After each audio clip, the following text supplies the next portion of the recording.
Assalamualaikum warahmatullahi wabarakatuh. Alhamdulillahi rabbil alamin, wassalatu wassalamu ala nabiyina al-karim wa ala alihi wa sahbihi ajma'in. Disebutkan dalam hadis yang sahih bahwasanya membaca satu kali surat Al-Ikhlas itu sebanding dengan sepertiga Al-Quran. Lantas pertanyaannya adalah, cukupkah seseorang hanya dengan membaca 3 kali surat Al-Ikhlas itu sudah bisa mewakili Al-Quran seluruhnya dari surat Al-Fatihah sampai An-Nas? Pertama-tama, kita bacakan 2 buah hadis yang berbicara tentang fadilah surat Al-Ikhlas. Hadis yang pertama diriwayatkan oleh sahabat Abu Sa'id Al-Khudri radhiyallahu ta'ala anhu yang diriwayatkan oleh Imam Al-Bukhari dalam sahihnya. Abu Sa'id Al-Khudri radhiyallahu ta'ala anhu mengisahkan ada seorang laki-laki yang mendengar laki-laki lainnya senantiasa mengulang-ulang bacaan surat Al-Ikhlas. Kemudian keesokan harinya, di waktu pagi, laki-laki ini bergegas menuju Rasulullah SAW mengabarkan apa yang dia dengarkan. Seakan-akan laki ini menganggap apa yang diulang-ulang tersebut adalah sesuatu yang kecil dan sepele. Kenapa hanya Al-Ikhlas yang diulang-ulang? Lantas Rasulullah SAW berkata kepada laki-laki ini, "Walladhi nafsi biyadihi, innaha la ta'dilu thulutsal Qur'an." Demi zat yang jiwaku berada dalam genggamannya, sungguh Al-Ikhlas ini, Qul huwallahu ahad, dan seterusnya, ini setara dengan sepertiga Al-Quran. Sebanding dengan sepertiga Al-Quran. Kemudian dalam Sahih Muslim dari sahabat Abu Darda, Rasulullah SAW pernah bersabda di hadapan para sahabat yang lain, "Aya'jizu ahadukum an yaqra'a fi laylatin thulutsal Qur'an?" Kata Rasulullah SAW, apakah tidak bisa salah seorang di antara kalian pada satu malam membaca sepertiga Al-Quran? Lantas para sahabat bertanya, bagaimana ya wahai Rasulullah, seseorang bisa membaca dalam satu malam sepertiga Al-Quran? Rasulullah SAW kemudian bersabda, Qul huwallahu ahad ta'dilu thulutsal Quran. Qul huwallahu ahad atau surat Al-Ikhlas itu setara atau sebanding dengan sepertiga Al-Quran. Para ulama menjelaskan, hadis ini bermakna bahwasanya barang siapa yang membaca surat Al-Ikhlas satu kali, maka pahalanya sebanding dengan pahala membaca sepertiga Al-Quran. Demikianlah keutamaan yang besar, yang sangat luar biasa, manakala seseorang membaca surat Al-Ikhlas. Wallahu yudha'ifu liman yasha' wallahu wasi'un alim. Allah melipat gandakan bagi siapa yang dikehendakinya, melipat gandakan pahala bagi siapa yang dikehendakinya, dan anugerah Allah itu sangatlah luas dan Allah Maha mengetahui. Kemudian yang kedua, kita harus membedakan antara 2 hal, jaza dan ijza. Jaza adalah pahala atau ganjaran yang Allah berikan atas amalan yang dilakukan oleh seorang hamba, sementara ijza adalah ketuntasan atau keterwakilan suatu amalan. Manakala seseorang membaca surat Al-Ikhlas satu kali, maka Allah Subhanahu wa ta'ala dengan karunia-Nya yang maha luas akan memberikan ganjaran pahala seperti dia membaca sepertiga Al-Quran, pahalanya. Namun membaca surat Al-Ikhlas tidak bisa mewakili membaca surat Al-Fatihah di dalam sholat misalkan.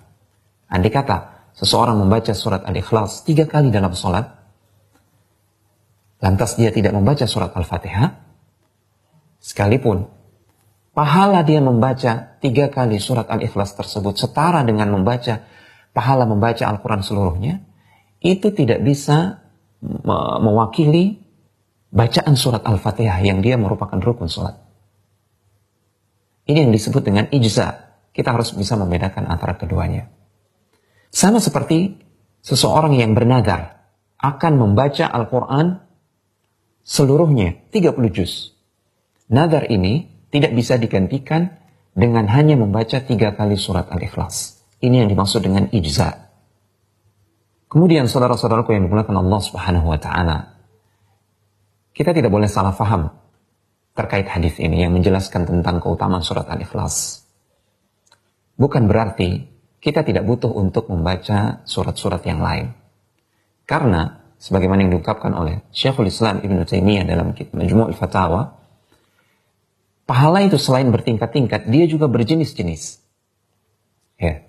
Ketika kita membaca Al-Quran, tentu saja Al-Fatihah memiliki keutamaan atau keistimewaan baik dari sisi makna dan kandungan yang tidak dimiliki oleh surat Al-Ikhlas. Demikian pula dengan surat Al-Baqarah, Ali Imran, Nisa, dan seterusnya.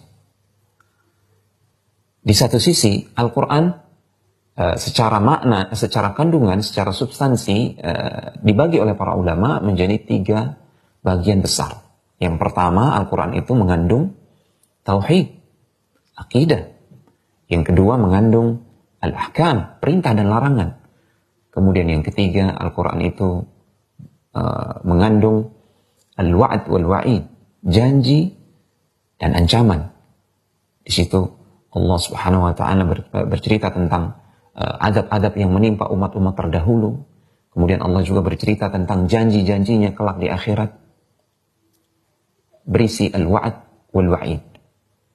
Sementara surat Al-Ikhlas hanya mengandung satu sisi, yaitu sisi tauhid, al-aqidah, khususnya aqidah al-asma' wa sifat. Nah, tentu saja hanya dengan membaca surat Al-Ikhlas tidak bisa mewakili kandungan Al-Quran yang lain dari sisi ahkam maupun dari sisi al-wa'd wal-wa'id. Seseorang tidak hanya butuh untuk membaca dan mempelajari akidah dan tauhid yang ada di dalam Al-Quran, tapi dia juga butuh untuk membaca dan mempelajari ayat-ayat yang berbicara tentang ahkam, perintah dan larangan, dan ayat-ayat yang berbicara tentang al-wa'd wal-wa'id, yang di situ terkandung kisah-kisah dan janji-janji Allah di akhirat kelak. Kemudian di sisi yang lain, sebagaimana yang dijelaskan oleh Syekhul Islam Ibnu Taimiyah rahimahullahu taala, pahala itu berjenis-jenis. Sama dengan harta. Berjenis-jenis. Seseorang boleh jadi memiliki harta 3.000 dinar misalkan, ya, memiliki uang 3.000 dinar. Namun orang lain memiliki makanan, memiliki rumah, memiliki kendaraan dan uang cash yang setara dengan 3.000 dinar. Tentu saja 3.000 dinar yang ada pada laki-laki ini secara jenis tidak sama dengan harta yang dimiliki oleh laki-laki yang lain. Yang dia memiliki rumah, kendaraan, makanan, dan uang tunai setara dengan 3.000 dinar. Seseorang sekalipun memiliki makanan misalkan, makanan yang senilai 3.000 dinar, maka dia tetap membutuhkan jenis harta yang lainnya berupa tempat tinggal, makanan, berupa kendaraan, pakaian, dan seterusnya. Bahkan dia juga membutuhkan nikmat Allah yang lain, anugerah Allah yang lain berupa kesehatan dan waktu luang. Demikian pula dengan pahala. Pahala membaca Al-Ikhlas yang di situ terkandung substansi akidah tentu tidak sama dengan jenis pahala manakala seseorang membaca ayat kursi misalkan yang ada di dalam surat Al-Baqarah, manakala seorang hamba membaca tentang ayat-ayat yang berbicara tentang hukum. Semua ada jenisnya masing-masing.